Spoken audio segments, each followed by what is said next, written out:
welcome back. I've got Sarah Elkins in line. Sarah, how are you? I'm doing great, Michael. Thank you. Great to have you on the show. You've got a brand new book coming out at the end of May called Your Stories Don't Define You, How You Tell Them Will. What hmm a timely book based on what's going on in the world right now. So tell us a little bit about your backstory and why in the world would you give up so much of your time to write a book? That's a great question, especially because I am definitely not the kind of person that spends a lot of time doing one thing. I like to just do a lot of different things. And so writing a book was a big challenge for me. But I started a podcast with the same name, Your Stories Don't Define You, How You Tell Them Will, about 2.5 years ago. And it's been released every Tuesday since then. So I have over 125 episodes now. And over the course of about probably 50 or 60 of the interviews I've done on that podcast, I realized a lot of people don't really know how to tell an inspiring story. I think most people believe that the stories that they need to tell are the big, epic, I almost died stories. And they don't realize that the little pivotal moments in your life are the ones that really connect you to other people. Those I almost died stories or the celebrity stories aren't going to make you a good leader. What's going to make you a good leader is when you expose just enough vulnerability with somebody that makes them want to celebrate and share their own story that relates to it. It's crucial, and even with my own story of my own burnout and near death experience, which I had as well, I don't spend a lot of time on that. I could have died type of thing. It was more of, okay, what happened that put me into that situation? Where were my faults? What did I mess up on? And what did I do to change? And why did I change? And when you start sharing those stories, those are the things that connect with people. They go, oh yeah, I see a little bit of myself in you and vice versa. And from there, then they can actually decide, okay, I'm not the only one that's going through this. And I think that's one of those constant reminders that we all need to know about is we're not the only person that have ever experienced a particular situation. However, that we have a different take on it than maybe somebody else does. But ultimately, we're not alone when it comes to these things, and we learn and grow from stories. I know you have too. We've sat through so many conference speeches in our life, and we find there's ones that we remember Mhm. vividly because of the story that they shared. And there's some that I could tell you if I ever saw that person speak or not, because it was just completely out of my mind at this point. But it's those stories that connect us, and it's Mhm. beautiful that you have a podcast show on this as well, because I'm sure some of these stories helped you with this book. Oh, absolutely. What I realized through the podcast, when you're listening to a story and somebody's telling you about, I don't know, something that happened with their dog when they went out on a walk, or a neighbor or whatever, and they tell you the story, and your brain just starts going and you start thinking about a story that you could share as well that really relates to whatever they're talking about. And it's not that you're not necessarily listening to this person. You have kind of lost track of their story because you're thinking about what you want to say next. That happens all the time, and that's totally normal. And I actually, when I'm coaching somebody, I have to stop myself from doing that, like from wanting to jump in with my own story. But what I find is that if I'm coaching someone who hasn't figured out which pivotal moments they need to share with people in order to create stronger relationships, sometimes I will share a brief story of my own with the intention of unlocking one of theirs. And that's the beauty of it. Storytelling, it's great to be persuasive. It's great to entertain with a good story. And I'm a performer. I'm also a professional musician. So I love to entertain. But when I'm coaching or when I'm trying to gain advocacy for something, I'm trying to inspire people. When I share a particular story, the intention is to draw out the story of the person in front of me. So when you have that intention, you can't help but connect more deeply. People want to share with you when you've shared that level of vulnerability. Yeah, because it gives them permission to open themselves up a bit and share their journey, whether it's talking about their dog or the line of work that they do in a deeper conversation. Okay, Mm-hmm. what do you do for a living? I know we've all been through those conversations as well, but it's those deeper connections that I think really make a big difference in getting to know people, even if it's just going to be for a short period of time at a conference, for example, or Mm-hmm. when you're working with coworkers, getting an understanding of why they're in that industry. What were some of the stories? Who were some of the mentors they had in life, and what were some of the pivotal moments in their career that made them who they are today? And working with a client that I have, I share my backstory and different things as time comes up. If there's an example or something comes up, I'll say, oh, I'll tell you a story about me getting in trouble in kindergarten for looking into the girls' bathroom because I heard a rumor that there was a couch in there.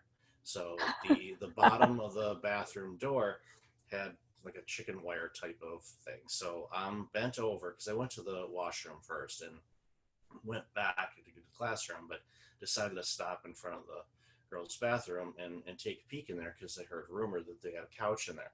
So I'm bent over, and next thing you know, I feel a tap on my shoulder, and next thing you know, I'm going to the principal's office. Yes, kindergartner, principal's office.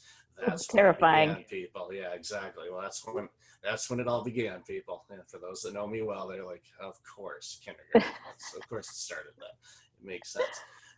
But it's those stories where people then will start thinking about, okay, what did I do in school? What was a funny moment that I had in school? And it gets that connection. It just makes it a little bit deeper. And Mm-hmm. when we get that opportunity to do that, then that's when it just makes life more full. And it, not that I wanted to talk too much on COVID-19 and the pandemic right now, but I said your book is timely when it comes to this, but it'd be interesting to hear your take on with this separation that we all have from each other at Mm-hmm. this current moment in time, although things are starting to ease up. But we've been pretty much distanced from many people for a couple of months now, at least. And it'd be interesting to see, what your take is on how technology isn't helping with those deeper connections like we've been talking about, but how it could, if at Mm-hmm. all, and some observations you've seen just going through life as all of us are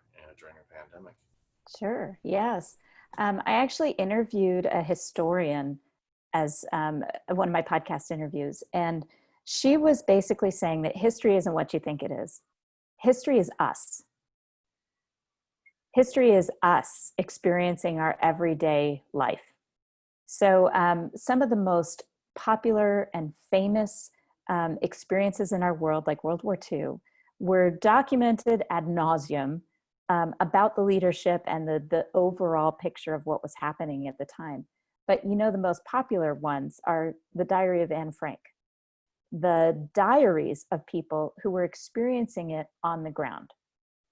And what we have right now is this huge opportunity to jot down the stories of daily life during this pandemic to give context to the history in the future. So, one of the things that this book does is it helps guide you through which stories to collect and start to think about in terms of pivotal moments. You actually, by the end, there are worksheets and you create your own story portfolio. And this is the perfect time for people to start thinking about which moments, when they look back, were pivotal. You can't necessarily know at the time that it's happening. But for instance, my younger son had just spent his first semester at college in the dorms in Missoula, Montana. So he went to University of Montana. And of course, the midway through the second semester of his freshman year, he left for spring break to go on a road trip with some friends and came back, and the dorms shut down. Everything shifted to online, and he moved home. And I had this moment where we decided we'd go for a walk together, take the dog for a walk together. And as we were walking, I had this intense urgency because I realized that this was borrowed time. This is my baby. We're kind of empty nesting, and he's home for this brief period of time. And I asked him to sit with me. And we're on this mountain. We live in Montana.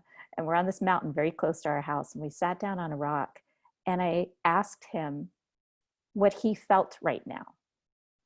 I asked him what it was like to live at home during this situation. His girlfriend was back in Missoula, and a lot of his friends were back here in our hometown. So he was able to see some of them and go for walks, socially distanced walks with them. And we had this moment that I will hold on to and cherish forever, because I knew it was borrowed. I knew that once he moved back to Missoula, he was unlikely to come home and live with us again. So as this family unit is shifting, I was treasuring that moment of just sitting on a rock and listening to him speak. And it wasn't until weeks later that I was thinking about that. Actually, he just moved back to Missoula. He found a full-time job and found an apartment, moved back because that's where he wants to be. And I'm so proud of him. It's such a bittersweet experience, you know, to have your kid move away because you want them to live that life. And at the same time, you desperately want to cling to them. So now I look back at that moment of sitting on the rock. That was a pivotal time. It was a moment where I realized this is it. This is, you know, our lives are significantly changing. And this is my opportunity to just sit with him and be here. I'm thrilled you took that opportunity, because I've got 3 adult children, and I blink and I go, how in the world can they be adults? And then I take the year and I subtract their birth year and I get the number, and I'm like, okay, that's how it works.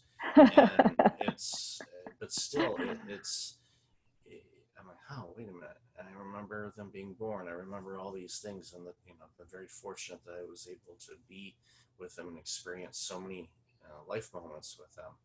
But it's so short, and now I'm with you. It's like, as much as I would love for them to live, but they have their own life, they have their own things to do, their own dreams, their own aspirations, but taking those quiet moments to have conversation, and especially when they're in the teenage years, many teenagers they're quite chatty, but maybe not so much with their parents, and I get it. Right. It's the same way, but then as I got older, I had conversations with my parents on things, just and they can be simple, not just having a conversation on the couch that comes up about something. And it's these little moments, and especially now during the pandemic, I think your book is crucial, because I think the stories and how people are feeling, because I'm a big fan of journaling, and of course you can use it as a journal, or you could use it as, to write your own book on the stories of COVID. And I think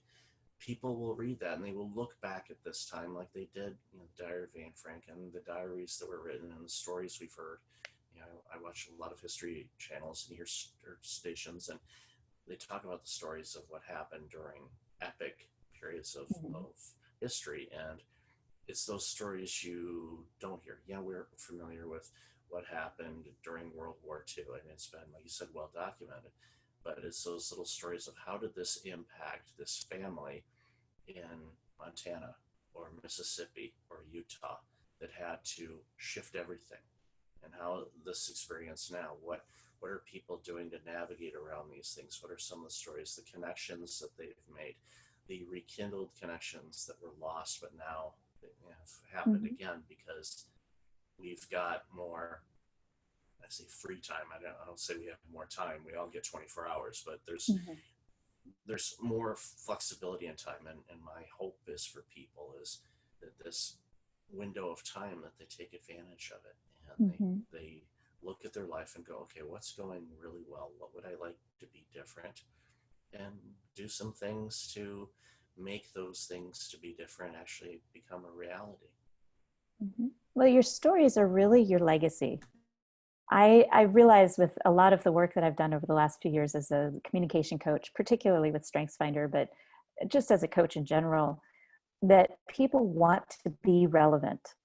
They want to find a way to be relevant, and collecting your stories is one way to do that. It's a way of helping your children, grandchildren, neighbors, if you don't have kids, really understand who you are and the legacy that you want to leave. So the first chapter, the introduction of the book, is really a story about my father, who passed away a few years back. And I know that the stories that I share about my experience with my dad color the way that my children see me and my relationship with my father, and shifts their identity as children and grandchildren of my father, children of mine and grandchildren of my father. It actually can impact their identity, those stories. So when you share them, you think about them in terms of the lessons you learned and the people that you care about. It really, like I said, it creates a legacy. It's so important to do that because those family stories and connections, and we know that in many cases, me growing up, and I'm not sure about you, but I was pretty close to my extended family, so many cousins, and um, I joke about one of my cousins' families is like they're in a competition with rabbits to populate the earth, because they're just such a huge, loving family. But it's the loving component of it. I mean, I still have vivid childhood memories of, it was one of the last reunions we had. It was in my great grandmother's house. And there was an alleyway behind their lot. They had a real long lot. So I'm walking through the alleyway, and then I look down in this long yard, and I see my entire family outside during the summer, so barbecue, picnic, and all of that stuff. And there had to be 120 people there. And I can see it as clear as day. And I remember, and I was young at this moment. I think it was 8, maybe 9. And I looked at it, and I paused for a second. And I said, okay. And for some reason, I had the wherewithal to understand this may be the last time I get to see this. And I took it in, which was really strange because I wasn't overly philosophical at that age in my life. But for some reason, I'm thankful that moment said, hold on, Mike, you need to take a look at this for a second and just pause. And in doing that, it's such a vivid memory. It's in those experiences. But now with many families, we're all scattered all over the globe, and we don't get a lot of these opportunities. But when we do, it's the stories. We talk about the time we did this, or the time we went fishing, or the time that we went on that trip, and we all went to Disney World in an RV with all of the cousins, and a couple of my dumb cousins thought it'd be a good idea to take the whips that they sold at the Pirates of the Caribbean. Yes, they actually sold real whips back then. Those in the 70s. But we all got them. I'm not really sure what our parents were thinking at the time, thinking, okay, let's give a bunch of kids that are like 12 and under whips. I don't know what they're thinking, but everything was great until, there was 8 cousins of us that went on this trip, and one, Kelly, was the only girl. And somebody thought it was cute. Okay, let's whip Kelly. So needless to say, that was the end of our whip game, and all the whips were returned, and they got their money back, and never had one again. But I remember that moment. Now public disclosure, I didn't whip anybody with it. I was too busy running, trying not to get whipped. I didn't want to get hit with it. But I certainly wouldn't have whipped Kelly. But I would have teamed up with her. It's like, okay, let's attack them. But anyway, that's those stories, and these times are opportunities for people to really just document it, because while yes, for many of us, this seems like it's an eternity that we've been through this, eventually things will go to a new, whatever the way things will be. I don't like using new normal, but it'll be the way that they are. Mm-hmm. And we'll return to some things that we did before. We're going to not necessarily have this time that we have now to go for those walks, and it's capture those moments, be aware, be present, document them, because it's these stories that help others grow and connect with themselves and with society. Absolutely. I was just remembering the same son when he started kindergarten, the juxtaposition of this conversation on a rock with an 18-year-old and walking him across the street to the kindergarten, because we lived directly across the street from the school that both boys went to, from kindergarten to 5th grade. And his older brother was already, he was a 2nd grader when the younger one started kindergarten. And I walked him across the street, and he didn't even look back at me. he just ran immediately out to the playground because he knew a bunch of the kids, because his older brother knew a bunch of the kids. And so, nothing was new for him. He just ran across the street, or he walked across the street with me and then ran across to the playground and started playing with his friends. And this is the first day of kindergarten. And I remember turning around to come home, and I'm not a crier. I'm not a particularly sentimental person, but I just started crying, and I called my mom and I said,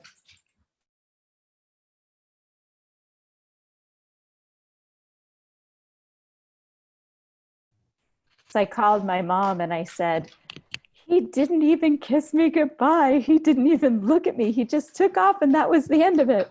And my mom sweetly said exactly the right thing. First thing out of her mouth, she said, "Good job, Mom." And I realized she was right. This is why we parent the way we do, is so that they will be independent. So they're not afraid to take that next step and do something without me beside them. And I felt like, okay, I know she's right. This sucks because I miss him already, but I know she's right. And that's the story that popped into my head as we were sitting on this rock. And I told him that.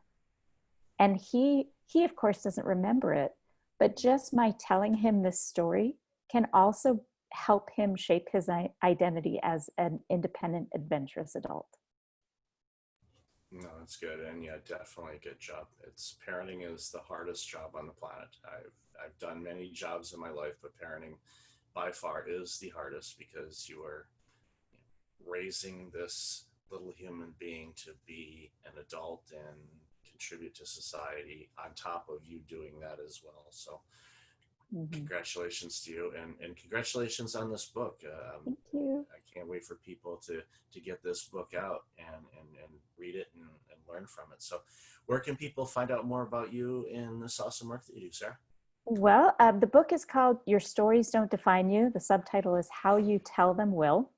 And my website is elkinsconsulting.com, just like it sounds, ELKINS consulting.com. And I'm encouraging people to go to bookshop.org to order the book because it supports independent booksellers. Obviously, it's at the usual places. If you are an Amazon user, Amazon Prime, go for it. It's on Amazon. It's also on Barnes and Noble. But as a small business advocate and a person who lives in a small state, large state with a small population, I really like to encourage people to support the underdog and purchase their books from bookshop.org. I will definitely use that link in the show notes for people to buy the book, because as a published author myself, I am a strong advocate for helping out the small businesses, because they are what makes our country and our world grow and have such huge impact. And you're providing for families, and not that the other big places don't have families, but it's different. It's A lot definitely of time and effort and blood, sweat, and tears and passion, because those people chose to go up against Goliath and have an independent bookstore. And having spent many moons in a bookstore looking at books, there's something different about an independent store. So I'll definitely have that in the show notes. So Sarah, thank you again for the time today, and really appreciate you, and congratulations again on the book. Thank you, Michael. I really appreciate the opportunity to sit here and chat with you.